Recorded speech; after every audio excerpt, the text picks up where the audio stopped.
ഏറ്റവും പുതിയ ഡിസൈനുകൾ, ഏറ്റവും കുറഞ്ഞ പണിക്കൂലിയിൽ, ഏറ്റവും മികച്ച ഓഫറുകൾ. Only at Regalia golden diamond, Chavakkad.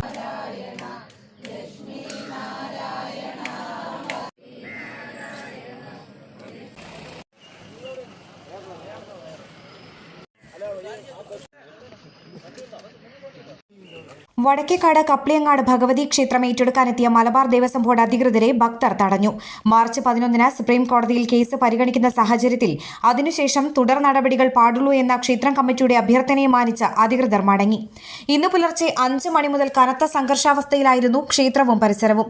കനത്ത പോലീസ് വലയത്തിലാണ് ദേവസ്വം ബോർഡ് ഉദ്യോഗസ്ഥർ ക്ഷേത്രത്തിലെത്തിയത്. സംഭവ സമയം സ്ത്രീകൾ ഉൾപ്പെടെ നൂറുകണക്കിന് ഭക്തർ നാമജപവുമായി ഗേറ്റിന് മുന്നിൽ നിലയുറപ്പിച്ചിരുന്നു. ഉദ്യോഗസ്ഥരും പോലീസും ക്ഷേത്ര കമ്മിറ്റി ഭാരവാഹികളും സംസാരിച്ചതിന്റെ അടിസ്ഥാനത്തിലാണ് സുപ്രീം കോടതി കേസ് പരിഗണിക്കുന്ന മാർച്ച് 11 വരെ സമയം അനുവദിക്കാമെന്ന ധാരണയിലെത്തിയത്. ഗുരുവായൂർ ACP സുന്ദരൻ, വടക്കേക്കാട് SHO R ബിനു എന്നിവരുടെ നേതൃത്വത്തിലുള്ള പോലീസ് സംഘം പുലർച്ചെ 4:45 ക്ഷേത്രം വളഞ്ഞിരുന്നു. ക്ഷേത്രത്തിന് 2 കിലോമീറ്റർ അകലെ മുക്കിലപീടിക മുതൽ കൊച്ചന്നൂർ സെന്റർ വരെ പോലീസ് നിരീക്ഷണത്തിലായിരുന്നു. അഗ്നിരക്ഷാസേനയും ജലപീരങ്കിയും ക്ഷേത്ര പരിസരത്തെത്തിയിരുന്നു. 1993 മലബാർ ദേവസ്വം ബോർഡ് ലിസ്റ്റ് ചെയ്ത ക്ഷേത്രമാണെന്ന് Devaswom board executive officer Ajin R Chandran പറഞ്ഞു.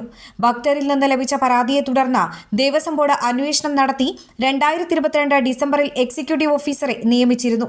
ട്രസ്റ്റിക്കാണ് ക്ഷേത്രം അധികാരം എന്ന വാദവുമായി കമ്മിറ്റി മുൻസിഫ് കോടതിയെ സമീപിച്ചെങ്കിലും ആചാരപരമായ കാര്യങ്ങളിൽ മാത്രമാണ് ട്രസ്റ്റിക്ക് അധികാരമുള്ളൂവെന്നും എക്സിക്യൂട്ടീവ് ഓഫീസർ ചുമതലയേൽക്കുന്നതിൽ തടസ്സമില്ലെന്നും കോടതി ഉത്തരവായിരുന്നു. ഈ കേസ് കോടതിയിൽ തുടരുന്നുണ്ട്. ഇതിനെതിരെ കമ്മിറ്റി ഹൈക്കോടതിയെ സമീപിച്ചെങ്കിലും ദൈനംദിന കാര്യങ്ങളിൽ ഇടപെടാൻ കമ്മിറ്റിക്ക് അധികാരമില്ലെന്ന് ഹൈക്കോടതിയും ഉത്തരവിട്ടു. ഇതിന്റെ അടിസ്ഥാനത്തിലാണ് ക്ഷേത്രം ഏറ്റെടുക്കാൻ എത്തിയതെന്ന് എക്സിക്യൂട്ടീവ് ഓഫീസർ പറഞ്ഞു. അതേസമയം കോടതിയിൽ കേസ് നിലനിൽക്കുമ്പോൾ ക്ഷേത്രം ഏറ്റെടുക്കാൻ നേരം പുലരും മുൻപെത്തിയത് CPM നടത്തിയ രാഷ്ട്രീയ നീക്കമാണെന്ന് ക്ഷേത്രം കമ്മിറ്റി പ്രസിഡന്റ് പ്രമോദ് കിളിയംപറമ്പിൽ ആരോപിച്ചു. ദേവസ്വം ബോർഡ് ക്ഷേത്ര സ്വത്തിന് നികുതി അടച്ചതായി വ്യാജരേഖ ചമച്ച് കോടതിയെ തെറ്റിദ്ധരിപ്പിച്ചാണ് അനുകൂല വിധി നേടിയതെന്നും ഇവർ ആരോപിച്ചു. ഇതിനെതിരെയും കോടതിയെ സമീപിച്ചിട്ടുണ്ട്. ക്ഷേത്രം ഏറ്റെടുക്കുന്നതിന് നാട്ടിലെ മുഴുവൻ ഭക്തരും എതിരാണ്. ഏതാനും വ്യക്തികളുടെ രാഷ്ട്രീയ താൽപര്യമാണ് ദേവസ്വം ബോർഡിന്റെ നടപടിക്ക് പിന്നിലെന്നും കമ്മിറ്റി പ്രസിഡന്റ് ആരോപിച്ചു.